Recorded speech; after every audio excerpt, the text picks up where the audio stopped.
মানুষ সব কিছু, মানুষ পারে, মানুষ অরফানগঞ্জ মানুষ ঠিক সময়ে বুঝিয়ে দিবে কিভাবে এই আগুন লাগা হয়েছিল। হিন্দু মুসলমান, আরে আপনি কি কি পাপ করেছেন সেটা বলুন মানুষকে। আমি শিক্ষাতে চুরি করেছি, আমি মেডিকেলে চুরি করেছি, আপনাদের কত মন্ত্রী জেলে আছে, আপনি সরকার আছেন, আপনাকে আমরা জিজ্ঞেস করব না যে এমপি লাগাও লাগাও লাগাও, এইসব চালাও লাগাও চালাও লাগাও, এইসব হবে। নমস্কার, আজ বাংলায় স্বাগত। আমি দীপন রয়েছি আপনাদের সঙ্গে। এই মুহূর্তে যিনি আমাদের সঙ্গে রয়েছেন তার পরিচয় আলাদা করে দেওয়ার কোনো দরকার আছে বলে আমি মনে করি না। তিনি দীর্ঘদিন ধরে রাজনীতির সঙ্গে যুক্ত, মানুষের পাশে থাকেন, মানুষের আপদে বিপদে যাকে এক ডাকে পাওয়া যায় তিনি আর কেউই নন, রাকেশ সিং। রাকেশ দা, আজ বাংলায় স্বাগত। আমাদেরকে সময় দেওয়ার জন্য ধন্যবাদ।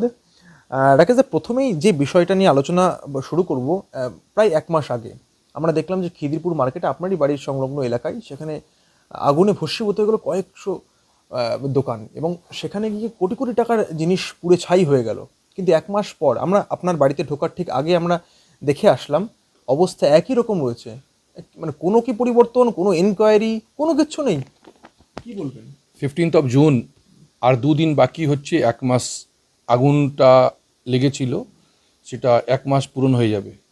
কিন্তু এক মাস মধ্যে গভর্নমেন্ট যেভাবে ব্যবসায়ীদের সাথে প্রতারণা করছে বা যেভাবে ব্যবসায়ীদেরকে তিল তিল করে মারা হচ্ছে, সেটা আগামী দিনে মানুষই জবাব দেবে। মানুষ ভগবান, মানুষ ঈশ্বর, মানুষ আল্লাহ, মানুষ সব কিছু, মানুষ পারে, তো মানুষ অরফানগঞ্জ মানুষ ঠিক সময়ে বুঝিয়ে দিবে কিভাবে এই আগুন লাগা হয়েছিল, কিভাবে ওদেরকে এখান থেকে বাধ্য করা হচ্ছে, এখান থেকে তুমি ছেড়ে চলে যাও। কারণ একটাই, দিদি 74 নম্বর ওয়ার্ড থেকে হেরেছিল, তার রাগ, তার ইফেক্ট এটা কি তোমাকে এখান থেকে চলে যেতে হবে, আমার ওয়ার্ড থেকে, আমার বিধানসভা থেকে তোমাদেরকে দূর হয়ে যেতে হবে। কিন্তু এত সস্তা না দিদি, যেটা আপনি করলেন সেটা আমাদের অরফানগঞ্জ, আমি তো অরফানগঞ্জে থাকি, এখানে আমার বাড়ি, যে বাড়িতে বসে আমি আপনাকে ইন্টারভিউ দিচ্ছি, তো সব আমরা এক এক ইঞ্চে ইঞ্চে আপনাকে সময় আসলে বুঝিয়ে দিব কি আপনি আমাদের সাথে কি করেছেন। কিন্তু এখানে একটা প্রশ্ন উঠছে যে আপনি বলেন যে আগুন লাগানো হয়েছে, আমাদের মুখোমুখি ওখানকার যারা মানুষেরা তারাও বলেছিলেন যে আগুন লাগানো হয়েছে কোথাও গিয়ে, কিন্তু সরকার কেন আগুন লাগাবে? দেখুন, এটা আগুন লাগানোর পিছনে একটা রহস্য আছে, কি এটা জিনিসটা সরকারি জায়গা, সরকারি জায়গাটাকে আমি বেসরকারি হাতে বিক্রি করব, এটাই মেন উদ্দেশ্য। সেটা সব জিনিস আগে থেকে হয়ে গেছে, সেটা দিদির ইন্টারভিউতে ক্লিয়ার হয়ে গেছে।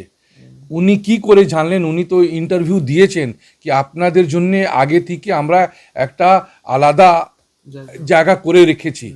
তার মানে আপনি বুঝতে পারেন, আমার বোঝানোর কিছু নেই, মানুষ বুঝে গেছে। মানুষকে উল্টো সিধা বুঝিয়ে লাভ নেই, যা বুঝার আছে বুঝে গেছে। আর এক মাস মধ্যে যা হয়েছে আর বেশি করে আমরা বুঝে গেছি। তার থেকে বড় কথা, উনি বলেছিলেন সেই স্পটে দাঁড়িয়ে যে যারা ক্ষতিপূরণ যায় যে অ্যামাউন্ট বলেছিল, সেই অ্যামাউন্ট ওখানকার মানুষরা তারা বলছে এটা কি ভিক্ষা নাকি? তাদের কোটি কোটি টাকা ধ্বংস হয়ে গেছে, পুড়ে ছাই হয়ে গেছে, তারপরেও এখনো পর্যন্ত পুনর্বাসনের কোনো রকম আমরা দেখলাম না, কোনো কিছু ক্ষতিপূরণ আদৌ পেয়েছে কিনা সেটা সন্দেহ আছে। তাহলে কোথাও কি শুধু মিথ্যা প্রতিশ্রুতি যেমন মমতা ব্যানার্জি দেয়? 1300 দোকান আছে, তার মধ্যে 500-600 দোকান আগুন লেগে ভস্মীভূত, মানে সবাই রাস্তাতে এসে গেছে। তার মধ্যে 2-4-5 জন টিএমসির করার মানুষ আছে, যেটা মানে আপনি জানেন টিএমসি করলে মানে দান ভিক্ষা এই রকমই দিয়ে ওরা চলে। তো দিদি টিএমসিকে 2-4 জনকে যদি দিয়ে দেয় তো তার থেকে কিছু আসে যায় না, আর ওরা নিয়েও নিবে, ওরা সব কিছু করতে পারবে, কিন্তু আমাদেরকে ওই রাস্তা থেকে আর ওই আমাদের জায়গা থেকে বেদখল করতে পারবে না। সুজিত বসু একটা কথা বলেছেন, তিনি বলেছিলেন যে দমকলের বিরুদ্ধে যে অভিযোগ উঠছে জল ছিল না বা ইঞ্জিনে তেল ছিল না, ওই সব পুরো মিথ্যা কথা, বিজেপি মিথ্যা কথা বলছে, শুভেন্দু অধিকারী মিথ্যা কথা বলছে, তাই বলছিলেন। উনি ধোয়া তুলসী পাতা, আমাদের উনি ধোয়া তুলসী পাতা কেন কি উনি মন্ত্রী আছেন, মানে মন্ত্রীদের একটা অন ক্যামেরা একটা আলাদা লাইফ আছে, অফ ক্যামেরা একটা আলাদা লাইফ আছে। তো ওরা যা বলেছে এখানকার মানুষ কাছে আমাদের ব্যবসায়ীদের কাছে আপনি জিজ্ঞেস করুন, রাকেশ সিংহেও মিথ্যা কথা বলে, আপনি ভেবে রেখে নিন। কিন্তু যার যার ক্ষতি হয়েছে তার কাছে আপনি গিয়ে প্রমাণটা পেয়ে যাবেন কি সুজিত বোস ধোয়া তুলসী পাতা, কি এখানকার যার ক্ষতি হয়েছে, যার ব্যবসায়ীদের আগুন লাগানো হয়েছে কি না লাগানো হয়েছে, টাইমিংটা কবে হয়েছে, দমকল কবে এসছে, সব জিনিস প্রমাণ আছে, কিছু বলার নেই। তাহলে 1 মাস পেরিয়ে গেলেও এখনো পর্যন্ত কোনো রকম সরকারের তরফ থেকে আপনি বলছেন কিচ্ছু করা কোনো হয়নি। কোনো কিছু করার হয়নি। এমনিও গন্ধ, বাস, লাইট বুঝনে দেওয়া হয়েছে, মিটার কেটে দেওয়া হয়েছে, মানে সবাই নিজে থেকে নিজে চলে যাও। আরে এটা কি ভাই, কেন যাব, কেন যাব? আমার দাদু, আমার বাবা এখান থেকে আজকে 2জন মারা গেছে, আপনি জানেন? এই চিন্তাতে কালকে একজন মারা গেছে, তার 10 দিন আগে একজন, একটা মুসলমান ভাই মারা গেছে, কালকে এটা বাঙালি ভাই মারা গেছে। লজ্জা লাগছে না এদের? এই জিনিসটা যদি খুব বড় হয়ে যেত না, আর টিভি মিডিয়াও নেই, মানে আজকাল বুঝতে পারছি না, মানে ওই গরিব কাছে, ওই গরিব পাশে, মানে বলার কিছু নেই। যতদিন পাশে আছি দেখছি লড়াইটা হবে। আপনি আশা করছেন যে এই যে খিদিরপুরে যে মার্কেটে যে আগুন লেগেছে, এই না আগামী দিনে বড় শোরগোল পড়া যাবে রাজ্যের বিরুদ্ধে, মুখ্যমন্ত্রীর বিরুদ্ধে? এত মানুষ বেঘর হয়ে গেছে, এত মানুষ রাস্তায় চলে এসছে, এমনি ছেড়ে দেবে? আপনি কি ভাবছেন কি এত সহজভাবে চুপ করে সবাই বাড়িতে হাতে হাত ধরে বসে যাবে? হবে না। ফিরহাদ হাকিম বিভিন্ন সময় বলে যে এই যে আগুন লাগানো হয়েছে, বিজেপি যেটা বলে এইটা একেবারে তাদের চক্রান্ত, কোনো রকম কোনো কিছু হয়নি, দমকল সঠিক কাজ করে, মানুষের কোথাও কোথাও গিয়ে একটু ভুল ধারণায় উনি এরকম বক্তব্য দেয়। এরপরেও এরকম বলেছিলেন। তিনি কলকাতার মেয়র, তিনি যদি এরকম বলেন তাহলে মানুষের মানে যে পরিষেবা, এই সেইগুলো পরিষেবা পাবে কোত্থেকে তাহলে? আপনি কিছু ভুল বলছেন, আপনাকে আপনার ভুলটা আপনাকে শুধরে দিচ্ছি। এখন ববি হাকিম খুব বড় বড় কথা বলছেন, মানে আপনি, তবে তার মানে আপনি প্রেস ওনার দেখেননি। ওনার সব দিক দিয়ে যে দেখতে পাচ্ছেন, রাজ্য ভিত্তিক করে তারা এরকম বলে, কিন্তু আদতে তো আমরা প্রত্যেকে ভারতবাসী, বিভিন্ন রাজ্যে বিভিন্ন সময় আমরা প্রত্যেকে যাই, কাজের সন্ধানে থাকি, কর্মস্থলে যেন থাকি, তাই বলে এরকম বলবে বাঙালি অবাঙালি বিভেদ করবে, মানে শুধুমাত্র রাজনৈতিক বিভেদের জন্য? আচ্ছা, একটা কথা বলুন, কি যদি আমি সত্যিকার যদি কোনো ভাষা বুঝি না, জানি না, বিদেশে গেলাম বা এখানে কাশ্মীরে গেলাম বা ধরুন ধরুন সাউথে গেলাম, আমি সাউথ ইন্ডিয়া বুঝি না, তার মানে কি আমার হিন্দি বলারটা অপরাধ হয়ে যাবে? আমি হিন্দি বলতে পারবো না? মহারাষ্ট্রে গিয়ে, আচ্ছা আমি যদি কেউ আমাদের বেঙ্গলে যদি বাংলাতে যদি না বলতে পারে, তাকে মেরে, তাকে প্ল্যাটফর্মে বা কোনো হকারে বা কোনো ফুচকাওয়ালাকে মারতে হবে, এমনি এমনি আছে? এই বাংলাটা ছিল কোনো দিন? এটা বাংলাটা ছিল? যেরকম একটা ফুচকাওয়ালাকে মারা হলো, যেরকম গাড়িতে ধরে অপমান করা হয়, সেটা ছিল কোনো দিন বাংলাটা? আমার তো লজ্জা লাগছে। এটা নতুন কালচারটা স্টার্ট হয়েছে, মানে রাজনীতির জন্য এটা নতুন কালচার। রাজনীতি করতে গেলে এটা বাঙালি, অবাঙালি, হিন্দু, মুসলমান। আরে আপনি কি কি পাপ করেছেন সেটা বলুন মানুষকে। আমি শিক্ষাতে চুরি করেছি, আমি মেডিকেলে চুরি করেছি, আপনাদের কত মন্ত্রী জেলে আছে, রেপ হচ্ছে। আর যদি রেপের প্রতিবাদ হয় তো আপনি হাতরাস আপনি বলবেন, আপনি রাজস্থানকে মনে করাবেন, আপনি বিহারকে মনে করাবেন। আরে আপনি সরকার আছেন, আপনাকে আমরা জিজ্ঞেস করব না? এটা হয় কোনো দিন? আর জিজ্ঞেস করলেই আপনি নিজে পাপটাকে অন্য পাপের থেকে কম্পেয়ার করে নিজে পাপটাকে আপনি বাঁচান। এটা হয় কোনো দিন? আপনি বলুন না। আমি যদি জিজ্ঞেস করি ভাই রেপের প্রতিবাদ আমরা করছি, যে হসপিটালে হলো, আরজিকর হসপিটালে যেটা হলো, তার যদি আমি প্রতিবাদ করব, যা প্রতিরোধ করব, যা আমার ইচ্ছা হলে আপনার বিরুদ্ধে যদি লড়বো, তার মানে আমাকে আপনি হাতরাস দেখাবেন? ইউপিতে কেন হচ্ছে, এই বিজেপি গভর্নমেন্টে এটা কেন হচ্ছে? মানে এটা আপনার জবাব হলো? বম, টিএমসি বম থেকে যদি মরে যাচ্ছে, টিএমসি নিজে বাড়িতে বম বাঁচছে, নিজে কেন হচ্ছে ভাই এটা? যদি এটা প্রতিবাদ হলে আপনি অন্য গল্প, আপনি সেনাকে বলবেন, বিএসএফকে এটা নিয়ে বলবেন, এটা হলো এখানকার রাজনীতি।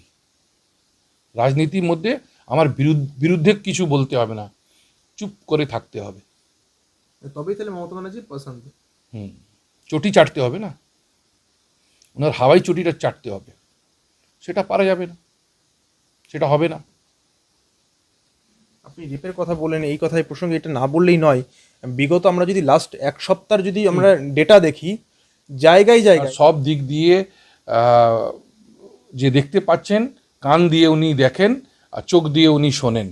তো উনি যে শুনছেন বা মানুষকে যেটা বলছেন, অনেক দুঃখ লাগছে এসব শুনে। উনি বলছেন বিজেপি লোক ওখানে কিছু করতে দিচ্ছে না, ওনার ভাষা আছে। এখানে কোনো বিজেপি নেই, কোনো হিন্দু নেই, কোনো মুসলমান নেই, সবাই ব্যবসায়ী আছে, সবাই ব্যবসায়ী আছে। উনি কিভাবে এটা কথা বলতে পারেন কি বিজেপি লোক? মানে যদি ব্যবসায়ী আছি আমি আর বিজেপি করি, তার মানে কি আমার অপরাধ? তার মানে কি আমার অপরাধ? আর আমি বাধা দেব? আমার যদি জ্বলে গেছে, আমি যদি কিছু সরকার থেকে সাহায্য চাইছি, তার মানে আপনি মাতালদেরকে সাহায্য করেন, ক্লাবদেরকে সাহায্য করেন, মন্দির বানিয়ে আপনি মানুষকে সাহায্য করছেন। আমার ওতেও ব্যবসায়ী রাতে পুরো সর্বশান্ত হয়ে গেছে, তাকে আপনি কিছু এখন অবধি সাহায্য করলেন না, খালি বড় বড় কথা দিয়ে যাচ্ছেন, বড় বড় কথা বলছেন, হুমকি দিচ্ছেন, তারপরে বলছেন সবাই বিজেপি লোক, ওখানকার বিজেপি লোক বাধা দিচ্ছে। হ্যাঁ সত্যি তো, বিজেপির লোক এখানে বিজেপিকে জিতিয়েছে, ৭৪ নম্বর ওয়ার্ড থেকে বিজেপিতে জিতিয়েছে। তার মানে কি আপনি আগুন লাগিয়ে দিবেন, এখান থেকে আপনি তাড়িয়ে দিবেন? এইটাই আইন আছে এখানকার। মানে প্রতিহিংসা রাজনীতি মমতা বন্দ্যোপাধ্যায় করছে একেবারে। মানে বিজেপি ভোট দিয়েছে বলে ওদেরকে ওদের পিছনে পড়ে। আমরা দেখুন লোকসভা ইলেকশনে আপনি তুলে দেখুন, আমাদের ওয়ার্ড ৩,০০০ ভোট থেকে জিতেছে। যখন জিতেছে তার রাগটা উনি যেভাবে নিচ্ছেন, আগে আমাদের চিড়িয়াখানা হকার ২০০ ভাই বন্ধুকে বেঘর করলেন না, উনি এবার গরিব লোককে পাশে দেখতে চান না। 10 বছর উনি দেখতে দেখতে গেছিলেন, নবান্ন বাড়ি থেকে নবান্ন দেখতে দেখতে গেছিলেন, এখন নবান্নতে যখন যাবেন তখন হকারকে চোখ দিয়ে দেখতে, রাতারাতি বুলডোজার নিয়ে পুরো সবাইকে এক রাতে তুলে দিলেন, নো হকার জন। এখানে ৭৪ নম্বর ওয়ার্ডে যে জিতিয়েছে তাকে উনি দেখতে চান না, এই ভোটারদেরকে উনি দেখতে চান না, জ্বালিয়ে দাও, তাড়িয়ে দাও। ওনার যা এখন চলছে, সময় এসে গেছে, সময় হিসাবে উনি ঠিক তিল তিল করে পাবেন। তাহলে এক প্রকার তো বলতে হয় যে বিজেপিকে তাহলে ভয় পেয়ে গেছে, নাহলে এরকম কেন এরকম অ্যাকশন নেবে? মানে জেলায় জেলায় দেখতে পাচ্ছি বিজেপি কর্মীদের উপরে। আমি যদি উত্তরবঙ্গের কথা দেখি, সেখানে উদয়নগো এখনই বলা শুরু করে দিয়েছে যে বুথে যারা বসবে বিজেপির চামড়া উঠিয়ে নাও, এরকম বলা শুরু করে দিয়েছে। মানে বিজেপির সাংগঠনিক স্তরগুলোকে একেবারে ভেঙে যেতে চাইছে কি, নাকি ভয় পেয়েছে? কি মনে হয় আপনার? বিজেপি চামড়া এখন সত্যিকার ওনাদের সহ্য হচ্ছে না, খারাপ লাগছে। হিম্মত আছে ওই যা গরিব লোককে, এখন তো আবার নতুন করে বাঙালি অবাঙালি ডাইরেক্ট যে বাংলা পক্ষ করতো, সেটা দিদি উনি এই রাস্তাতে এবার এসে গেছেন। মানে এবার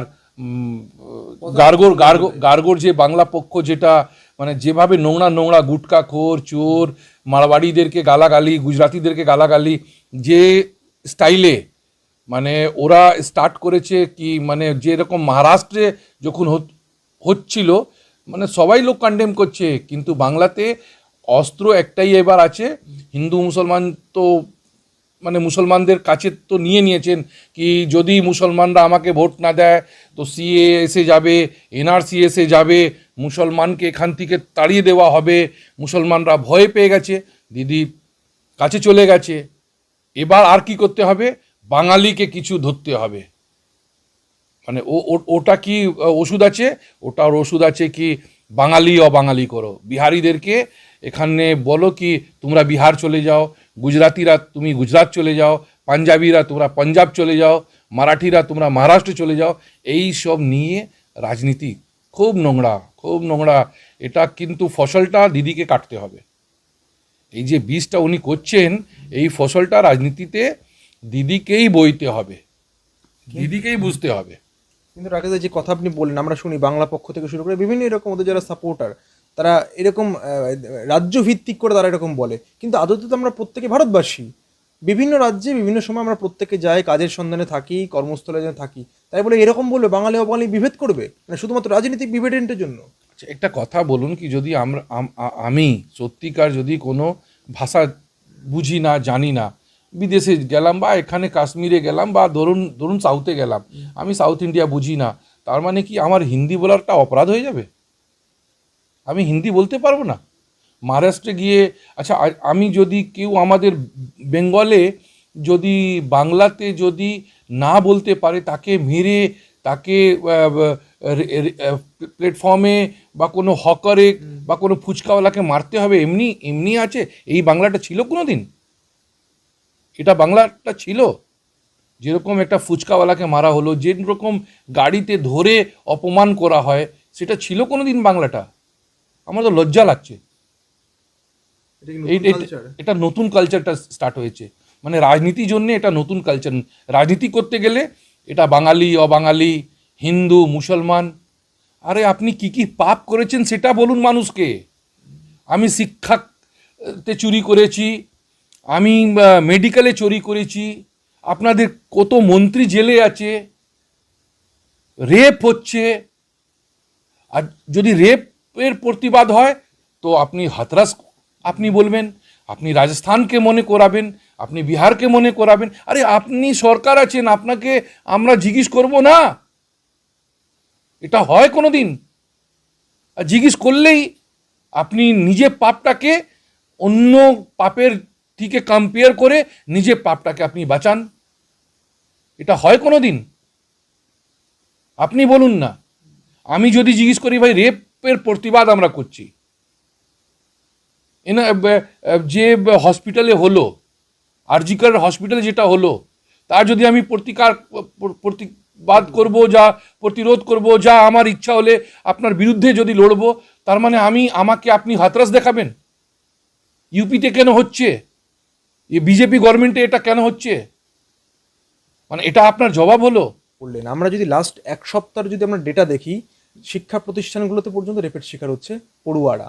আমরা কসবাকাণ্ড যদি দেখি, সেখানে দেখলাম যে টিএমসিপির ছাত্র সে যুক্ত এবং তার সঙ্গে অভিষেক বন্দ্যোপাধ্যায়ের মতন একাধিক বড় বড় নেতার ছবি রয়েছে, এবং তার বিরুদ্ধে বিগত দিনগুলোতে এফআইআর হয়েছে। পুলিশ কিচ্ছু করেনি। ভয়টা কিসের তাহলে পুলিশের? রেপের এগেনস্টে, নাকি তাকে বাঁচানোর ভয়? এখন KG1 ক্লাস 2তে পাগলু ডান্স দিয়ে শুরু হচ্ছে, হাম্পা ঝাম্পা ঢাম্পা পড়ে আমাদেরকে বড় হতে হচ্ছে। আমার তো যখন শিক্ষার কথা বলবো, তো স্টুডেন্ট ছাত্র ছাত্রীরা, আমাদের ভবিষ্যৎটা কি তৈরি হবে? আর টিএমসি ইউনিয়ন রুম, ওদের 5 স্টার স্যুট রুম হচ্ছে ওটা। ওখানে আপনার যা এখন দেখতে পাচ্ছেন সেটা আপনি 0%, তার মধ্যে 2টো জিরো লাগার এখন অপেক্ষা দিন আছে। এখন শিক্ষা পুরো ধ্বংস।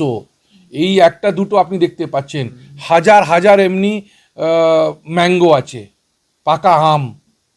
এই যে ম্যাঙ্গো এমনি তৈরি হয়নি, এরা কার্বাইড দিয়ে ওকে সিজন করেছে। কে করেছে? যার দোকান আছে, মমতা ব্যানার্জি, অভিষেক ব্যানার্জি, তার যে ছাত্র নেতা ত্রিগাঙ্গু না কি নাম আছে তার, ওর প্রথম কাজ হচ্ছে ব্রাশ করে সকালবেলা উঠবে, কোন কলেজে প্রথম দারু পাওয়া যাবে, কোন কলেজে প্রথম টাকা পাওয়া যাবে, কোন কলেজে ভালো মেয়ে পাওয়া যাবে, এসব দিয়ে এখন যখন ওরা এই শিক্ষা দিয়ে যাচ্ছে, তবে ম্যাঙ্গো যেটা করেছে সেটা খুবই কম করেছে। যা আপনি ওর দেখতে পাচ্ছেন, এই রকম ম্যাঙ্গো, এই রকম বানানা, এই রকম সব কলেজে ছড়িয়ে গেছে।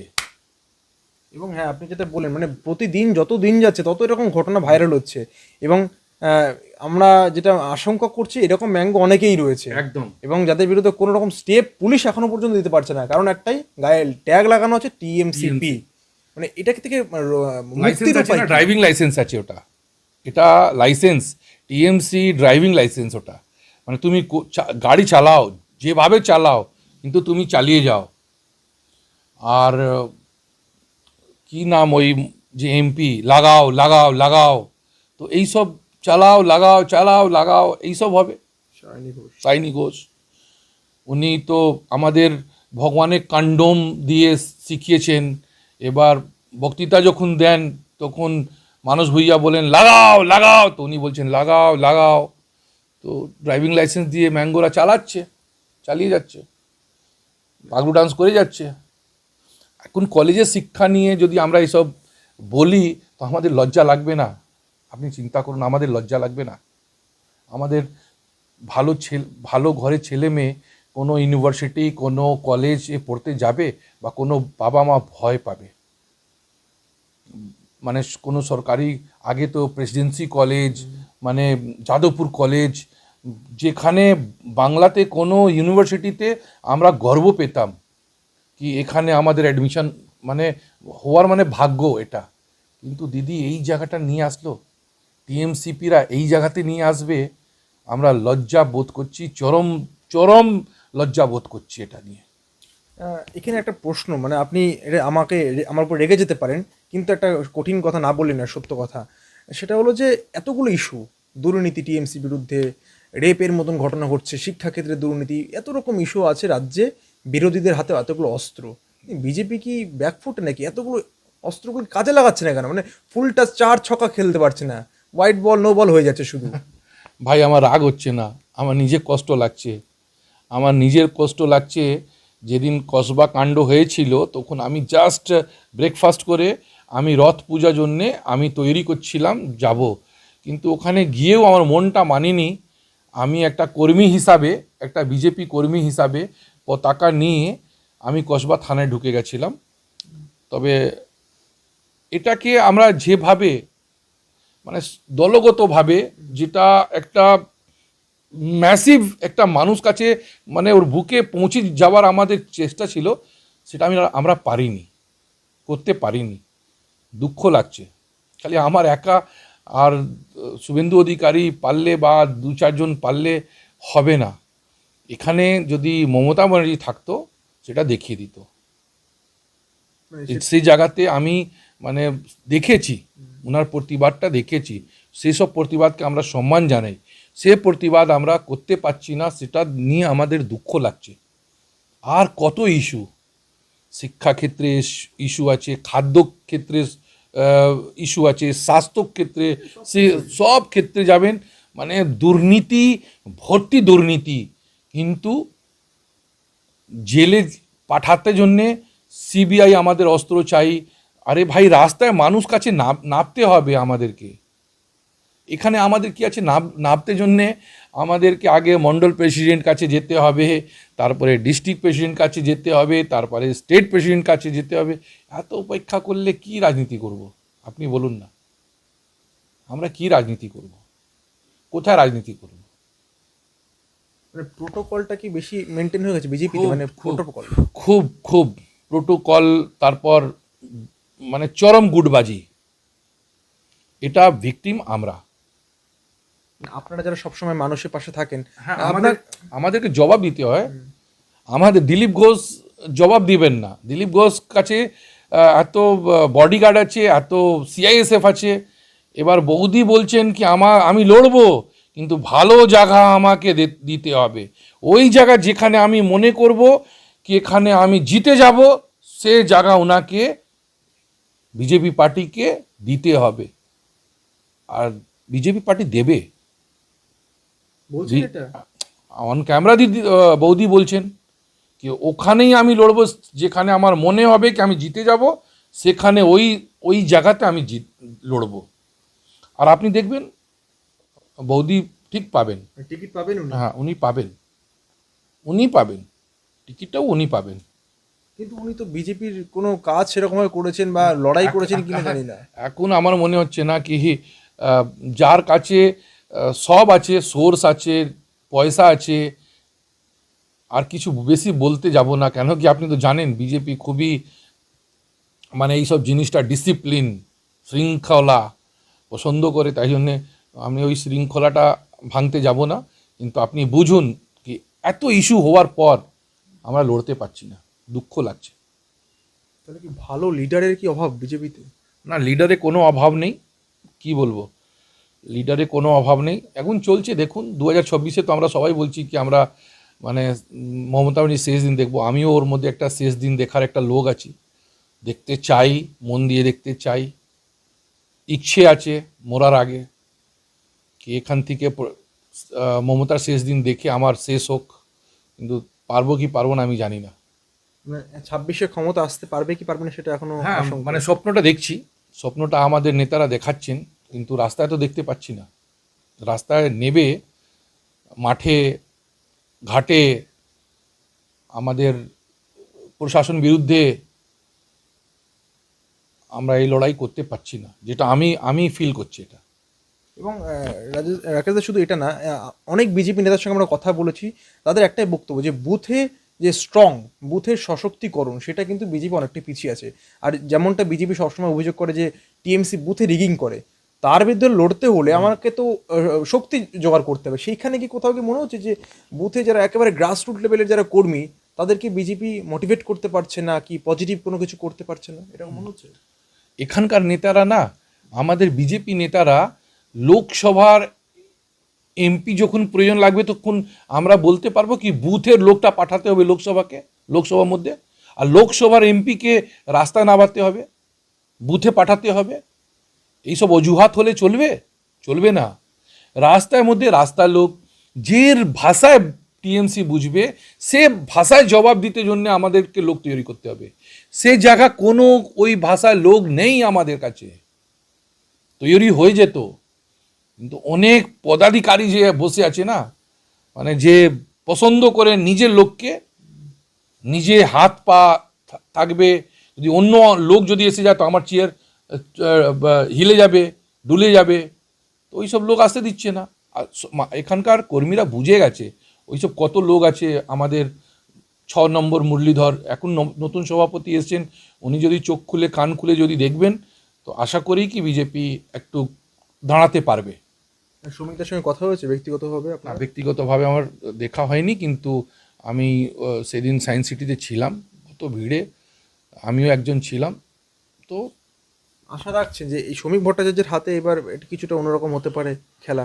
আশায় নিয়ে তো জীবন, আশা প্রত্যাশা এটা নিয়েই তো জীবন, দেখি কি হয়। লড়াইটা কি কঠিন হবে এবার 26-এর? কঠিন তো, লড়াইটা তো সব সময় কঠিন হিসাবেই লড়তে হয়। এবার দেখুন কিভাবে আমরা লড়বো। একদমই। রাকেশ, অসংখ্য ধন্যবাদ আমাদেরকে সময় দেওয়ার জন্য। রাকেশ সিং তিনি যেমনটা বললেন যে 26-এর যে ভোট সেটা কিন্তু সব থেকে কঠিন, তবে এই কঠিন লড়াইয়ে আমাদেরকে যারা শক্তি অর্থাৎ বিজেপির যারা সাংগঠনিক স্তরে দায়িত্বে থাকবেন তাদেরকে আরও বেশি সশক্তিকরণ করতে হবে, এমনটাই বার্তা দিলেন। ক্যামেরা ডেকির সঙ্গে দীপন, আজ বাংলা।